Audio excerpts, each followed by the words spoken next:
Game na ho, mga kababayan. Eto nga po, mga bossing, no? Eto nga ho, mayroong mga vlogger ho ng mga DDS na mukhang makakasuhan po at mukhang ipapatawag din po ng NBI, mga kababayan. Bakit to? Dahil po, no, sa walang sawa nilang pami-make news ng mga balita, mga kababayan. Eto oh, kaya yan ako naniniwala. Hirap na hirap po itong mga vlogger na ito, mga bossing. Ayan, nananawagan po, mga bossing, no? Sabi ni Patricia Ann Morales, ano ba yan? Ang tagal kong nag-antay ng notification. Sorry na po, ma'am, JC Moss. Oh, House strike. Oh, House strikes back. NBI top to crack down on bloggers spreading lies. Alam po, mga kababayan, alam niyo naman po kung sino yung mga actually pati po yung EDSA nila, pinepeke ho nila, kesyo daw po napakaraming tao. Ginagawa nila ng mga kung ano-anong pag-edit yung mga litrato nila para magmukha lang ho mga tao. No? Para magmukha lang ho na sandamakmak yung umattend doon sa kanilang mimol malware.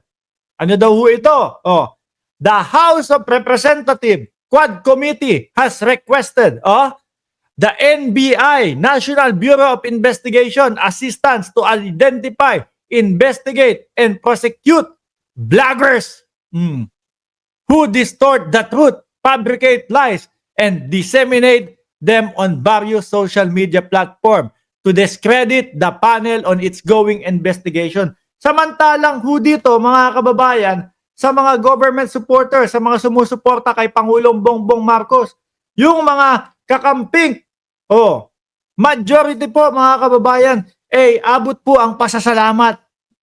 No? Kanino? Sa Quad Committee, mga bossing. Dahil nakikita natin yung mga katotohanan. Nahuhubaran po yung mga katotohanan, mga boss. Siyempre, ayaw nila yan. Kasi meron silang meron yatang nanggagaling na, kumbaga, munting papremyo doon sa mga bossing nila. No? Kaya nasasaktan ho sila doon sa mga nalalaman sa Quad Committee. Samantalang tayo ho, mga kababayan, saludong-saludo tayo kay Congressman Barbers, kay Dan Fernandez, kay Congressman Benny Abante. Di ba? At lahat ng bumubuo ng Quadcom. Kasi nakikita natin, ayaw nila ng mga ganun, Ayaw nilang malaman yung katotohanan. Yan yung mga tinatawag na mga bulag na followers ho. Ang gusto lang nila puro good news, puro good news. Ayaw nilang malaman.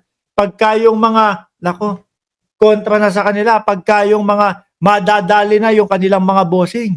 Galit sila, pine-fake news nila. Alam nyo kung ano tawag nila? Sa Quad Committee? Tuwadcom daw po, mga boss. TUWAD. Humanap kayo ng mga vloggers na ang tawag nila Tuwadcom. Yan po, malamang sa alamang. Isa-isa po yan na posibleng makasuhan po, sa pame-make news po nila. Diyan na lang po yung sa pa-EDSA nila Yung itsura ng EDSA nila, wala! Kakaunti ho ang pumunta. Kung dati, 17, kahit papaano naman, nag-upgrade naman po, mga kababayan. Dumami naman po ng konti. Pero hindi talaga ito yung parang itatapat mo doon sa EDSA 1, EDSA 2. Hindi ho, mga kababayan. Yung EDSA nila, walang kakwenta-kwenta. Onti lang. Di ba? Line-based. Tuloy pa natin ho ito, mga boss. Tara na daw sa EDSA na naman. Tara na sa EDSA. Maya natin pag-usapan yan. Nasaan ba yung kasunod nito? Yung kasunod po niyan, mga kababayan, yung panawagan po ni Congressman Barbers, ayan Barber said, charges of Cybercrime Prevention Act 2012. Ayan ang posibleng gamitin nila, could be filed against this individual. Yan, kayo na bahala kung sino ang mga isusulat nyo dyan sa comment section na nakikita nyo na puro fake news. Meron pa, eto na! Ang dami ng tao! Mga general, pumunta na sa EDSA, yung mga pagganon-ganon ho, mga kababayan, at yung talagang dinidiscredit yung ginagawa po ng Quadcom. Subject to appreciation of your good office. These charges may include the crime of libel. Nako, ang libel pa naman ho, mga kababayan, sa Pilipinas, ha? Criminal po yan. Makukulong at makukulong po ang mga naninirang puri sa Pilipinas. Hindi po kagaya sa Estados Unidos, kagaya nung kaso ni Maharlika, mga boss, kumbaga may danyos na babayaran lang. Kaya lang, yung kay Maharlika naman, mapapakamot ka sa ulo, yung babayaran mong danyos kung sakaling matalo ka. $2 milyong, mga kababayan. Subject to the appreciation of the good office, these charges may include the crime of libel, Article 353 RPC o sedition. Naku, pati sedition.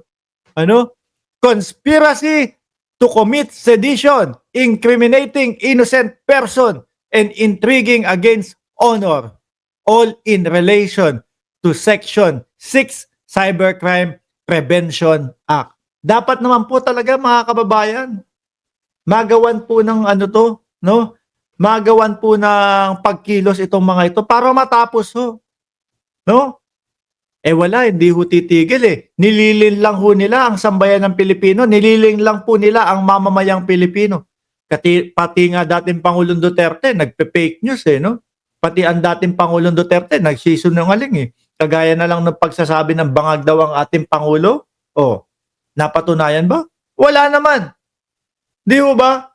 Wala naman po. The lawmaker also expressed confidence in the NBI Cybercrime Division expertise and commitment to addressing cyber-related offenses. Nako. At ipaano dapat yung mga yan? Yung mga vlog nila, kung sila may makita sa atin na pamimake news natin, pinefake news natin, di i-record nila yung ating mga vlog. Di ba? Pero malamang sa alamang baka mag-umpisa ng magdilitan, magtanggal po nung mga vlog nila na alam nilang fake news ang pinagagawa nila dahil makakasuhan. Pero tingin ko ho dito, bago magsalita po si Congressman Barbers nito, mga naipagre-record na po yung mga vlog nila. Yung mga tumatawag ng Quadcom, ipatawag yung mga yan. The lawmaker also expressed confidence, nabasa ko na to expertise and commitment to addressing cyber-related offense, especially those that aim to disrupt and discredit lawful and transparent public process. Sino po ba, mga kababayan, yung mga ayaw dun sa Quadcom? Di yan pong mga DDS, sila lang naman po kasi masakit po Masakit tanggapin ang katotohanan, mga boss. Pero kailangan tanggapin. Kung tayo bumaklas ng suporta sa kanila, dahil mga kababayan, nakikita nyo naman po yung mga pinagagagawa nila, yung paninira na lang po sa presidente. At yung mga nakaraan, habang sila ay nasa administrasyon, di ba kabaklas-baklas naman ang suporta yon, mga bossing? Kaya ano pang hinihintay nyo? Kesa baklas, pinapanawagan nyo na bumaklas ng suporta ang ating mga kapulisan at ang kasundaluhan, bumaklas kayo ng suporta dyan. Alam ko marami doon sa mga DDS, nahihiya na lang mga kababayan. Paano ba naman? Naku, ang dami ko nang pinagpo-post sa Facebook ko, ang dami ko nang pinagpo-post sa Instagram ko, ang dami ko nang pinagpo-post o mga ibinlog sa YouTube ko, na lahat pagsuporta sa dating Pangulong Duterte, nakakahiya. Kapag ako bumaklas na suporta, hindi po kahihiyan yun. Pagtanggap po yun ng katotohanan. Baka maging proud pa po ang pamilya nyo sa inyo. Kaya ang nakikita ko sa mga vlogger ngayon, nagmumukha na silang mga yung parang mga Renato Reyes, mga kababayan. Ganun na sila Pero syempre, hindi naman pupunta yan diyan sa pag-aaklas na yan, mga bossing, kung walang mga palipad. Dahil po yan sa mga palipad. Kaya mga nandyan yan. Tuloy ko The Quad Committee, composed of the House Committees on Dangerous Drugs, Public Order and Safety, Public Accounts, Human Rights, was created to investigate in aid of legislation the criminal activities. Pogo! O, kita nyo na? Di ba? Sa Pogo pa lang ang dami ng illegal na mga aktibidades na nakita. Tapos kayo, ay, suporta pa din kami. Ay, ginigipit lang si Roque. Tapos nakita doon sa loob yung mga papeles, dokumento ni Roque na kasama si A.R. de la Serna paglabas ng bansa. Illegal drugs and extrajudicial killing during the Duterte's administration. Kung hindi ba naman kayo mga ob-ob dyan, B-O-B-O kayo, ang dating Pangulong Duterte, sinasabi niya na mismo doon sa Senado. Ano ho, mga kababayan? Mismong sinasabi niya na, nahuli na nila. Suspect, no? Ang gagawin pa ho nila, uudyokan, bubuyuhin na manglaban. Pwede naman pong dali na lang sa presinto. Di ba? Pwede naman pong pulong. Hindi. Ayaw nila ng ganun. Bubuyuhin nila na manlaban, uudyokan nila na manlaban para may pagkakataon na sila po mismo ang bumawi ng buhay. Mga boss chief amo sir, huy, magising kayo mga DDS. Karamihan pa naman yata sa inyo Katoliko.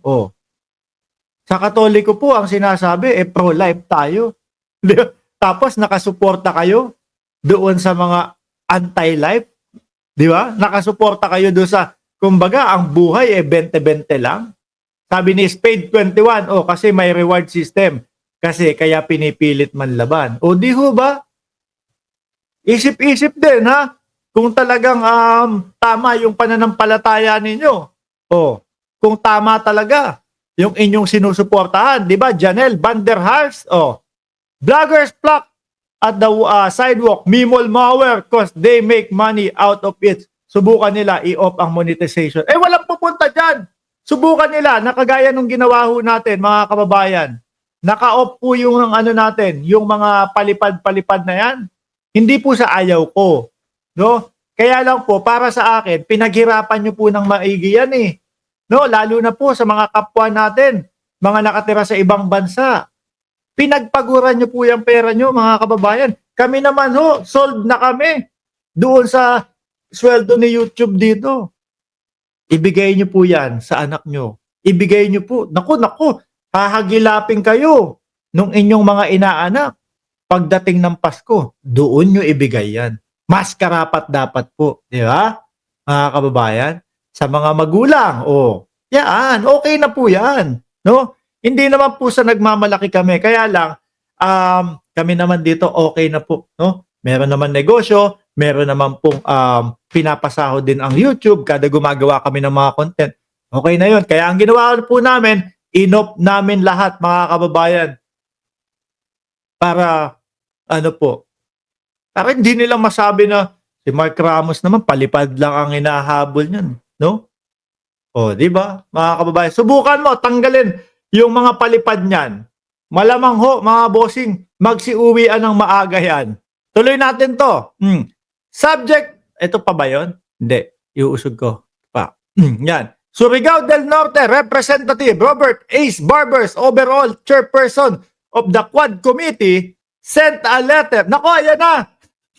Nanawagan na talaga sa NBI. Sent a letter to NBI Chief Attorney Jaime Santiago to report the deliberate disinformation drive by a seemingly organized blogger. Halata sila. Iisa yung mga tono nila.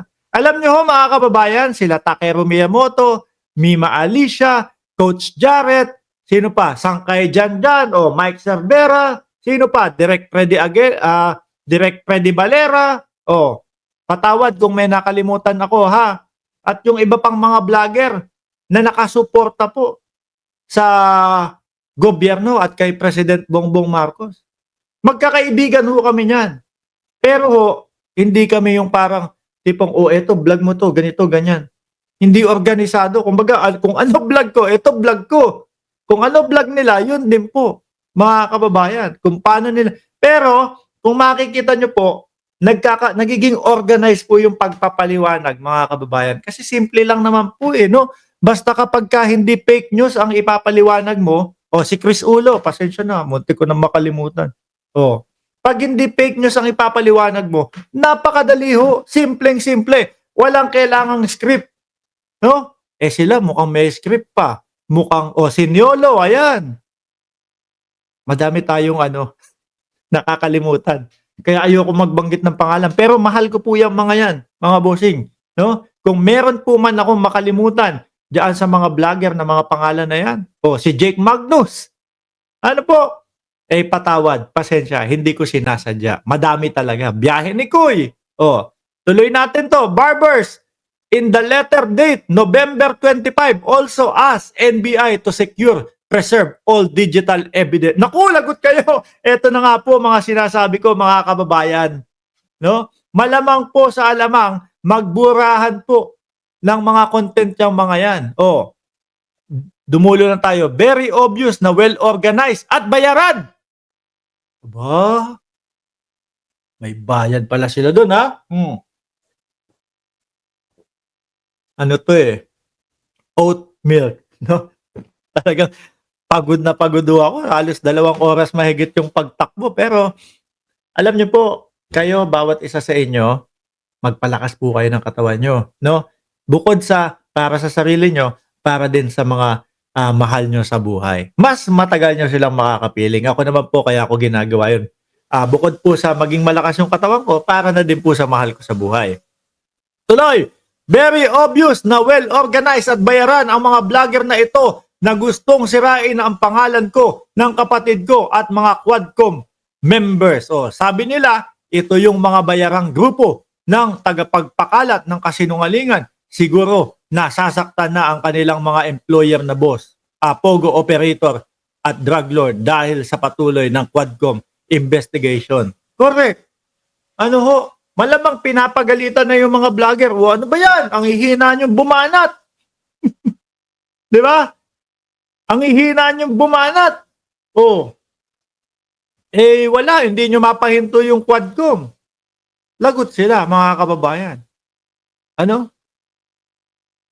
Yan ang sinasabi ko sa inyo Baka isa din po sa dahilan kung bakit hindi po sila makabaklas ng suporta doon, mga bossing, kasi nga, nakakatanggap. No? Kagaya po nung sinabi ni Congressman Ace Barbers. Ayan, no? Kasi pag may tinatanggap ka, mahirap. Tanggap ka ng arep sa amin. Tapos bigla mo kaming iiwan, bigla kang pupunta, no? Siguro yung mga puso't isipan nila, naku, puro mali na tong mga binablog natin. Gusto ko nang bumaklas kaso hindi makabaklas sa kanila. Dahil mga kababayan, yari. Mapapahiya. Tumatanggap kasi. Ayon po kay Barbers, mga bossing, kay Congressman Barbers.